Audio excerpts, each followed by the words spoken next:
السلام عليكم ورحمة الله وبركاته. اهلا بكم حبايبي في مطبخ مروة، يا رب تكونوا بخير وصحة جيدة. النهاردة جيت لكم في فيديو جميل.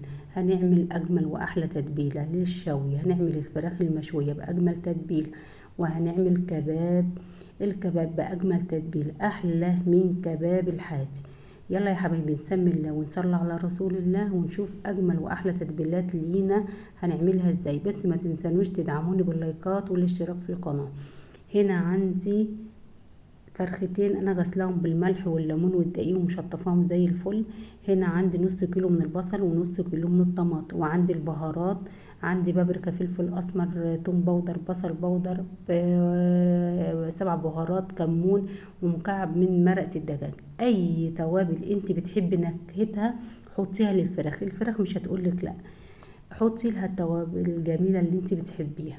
وهنا هنزل في الكبة بنص كيلو الطماطم على نص كيلو البصل، وانتي لو حبيتي تضعفي الكمية ضعفي برضو البصل والطماطم. انا عاملة الكمية دي على قد الفرختين بتوعتي. وهنضرب كله ده في الكبة لان انا عايزاه ناعمة خالص. هنضرب البصل والطماطم مع بعض لان انا عايزة المية بس بتاع الطماطم والبصل. اضربي. وبعد ما ضربنا كده ونعمت الطماطم والبصل هصفيها في المصفى. صفيها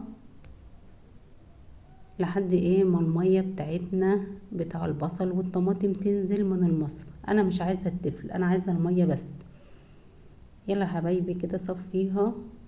طريقتنا سهلة وبسيطة، تنفعك التتبيلة دي للمناسبات، للأعياد، أي مناسبة عندك. تتبيلة جميلة لشوي الفراخ.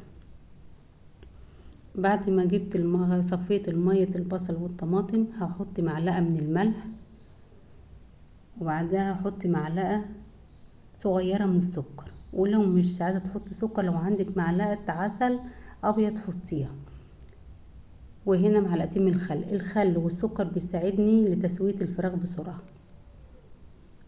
وبعديها هنزل بالتوابل بتاعتنا الجميلة دي ومكعب مرقة الدجاج. عايزة تستغنى عنه استغني، بس برضو بيدي طعم ونكهة جميلة للفراخ المشوية حسب ذوقك. وهنا معلقتين من الصويا صوص. انزلي وقلبي كل ده مع بعض. شايفين لون التتبيله عامل ازاي؟ ولا الطعم بقى ما اقولكوش. هيديها طعم جميل جدا للفراخ. وبعدها هنزلها على الفراخ بتاعتنا المغسوله. هنزل كل التتبيله دي، والتتبيله سيب الفراخ في التتبيله لمده ليله كامله. ليله كامله الفراخ تاخد من طعم التتبيله دي عشان تديكي طعم ولون وريحه جنان. بعد ما خلصنا كده الفراخ وحطيناها ننزل.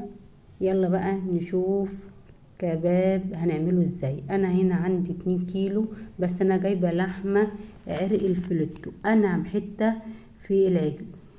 بتشوي بس من النار، تشيل من النار يا حبايبي بتستوي بسرعه.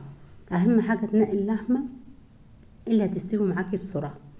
هنا عندي البهارات، بهارات لحمة وفلفل اسمر بس. وهنا عندي كيلو من البصل ونص من الطماطم. البصل اكتر من الطماطم. وهنزل في الكبة بالطماطم والبصل وهضربهم في الخلاط لحد ما ينعموا خالص. بعد ما ينعموا انا برضو عايزة المية بتاع البصل والطماطم. هصفي الطماطم والبصل، انا عايزة المية بتاعتهم بس. اعمليها بالطريقة دي هتطلع معاكي ناجحة جدا وتشرفك في عزوماتك ومناسباتك وعلى الاعياد وكل مناسبة عندك. يلا يا ست البنات اعمليها دي وادعيلي. هصفي كده المية، انا عايزة المية بس. بعد ما صفيت المية هنزل بالتوابل، بس ما نحطش ملح. اهم حاجة ما تحطيش ملح. وهنا معلقتين من الخل بيساعدني برضو على تسوية اللحم. وبعد ما احطها معلقة برضو من السكر، لو عايزة تستغنى عنها بمعلقة من العسل. ومعلقتين من الصويا صوص بتديها طعم ولون جميل جدا. شايفين بتنزل على الطماطم والبصل بتديها لون جميل. وهقلب كله ده مع بعضه، وبعدها هنزل بايه باللحمة. واهم حاجة ما نحطش ملح قبل التسوية بساعة، قبل ما نسويها بساعة نحط الملح علشان ايه؟ تساعدني ايه؟ في تاخد طعم الملح قبلها بساعة. يلا يا حبايبي، هتعملي اجمل واحلى تتبيلات مشويات، وهسيبها ليلة كاملة تاخد من طعم التتبيلة دي. وخلاص يا حبايبي، عملت تتبيلة الفراخ المشوية، وعندي هنا الكباب. هتعملي احلى من كباب الحاتي. ايه رأيكم فيها؟ اعملوها، وما تنسونيش في اللايكات والاشتراك في القناة لو عجبتكم التتبيلة والوصفة بتاعتنا. اسيبكم في رعاية الله وامن. يلا يا حبايبي، اشوفكم في فيديو جديد.